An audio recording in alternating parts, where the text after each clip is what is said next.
Liga Chempion birinchi o'yinlarni ko'rdinglar. Birinchi kun Real yutqizdi, Barsachilar maza qildi. Ikkinchi kun Barsa yutqizdi, Realchilar maza qildi. Endi Realchilar comeback bo'lishiga, Barsachilar remontada bo'lishiga ishonmasizlar. Lekin bitta komandani esdan chiqardinglar. Liverpool aynan shu komanda Liga Chempionlarda comebacklarni ham, remontadalarni ham bombasini qiladiganlardan bittasi bo'ladi. 2019-yil esinglarda ham Barsani poliyasida 3-ni yutqizib kelib turib, o'zini poliyasida 4-0 bo'lgan Enfieldda Trent pastchi formasini olib kelib qo'ydi. Bemalol kelib olsanglar bo'ladi. Bu hali hammasi emas. Voy, chempion bo'lishga yarimta taym yetgan-ku. 3-ni yutqizib turib, 2005-yil Milanga 2-taym 3-3 qilib, nima bo'lgan? Oxirida kubok olib ketgan. Bu formasini olib kelib qo'ydi.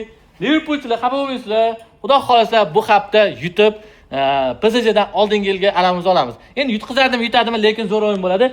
Mana sizlarga Torres formasini olib kelib qo'yganmiz. Prime davridagi xolasizlar yangi o'zini, xolasizlar yangi kaltasi. Bu yoqda Suarez. Aziz nechinchi yil edi bu Suarez?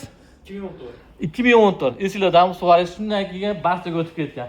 Kerak bo'lsa kelasizlar 200 ming so'm, 220 ming so'm. Bu yoqda yana Buffonlar bor, Milanlar formasi bor. Bularni keyingi videoda qo'yamiz. Liverpoolchilar, ishonadiganlar bitta like bosib ketasizlar, kommentariyaga yutamiz deb yozib qo'yinglar. Hammaga rahmat.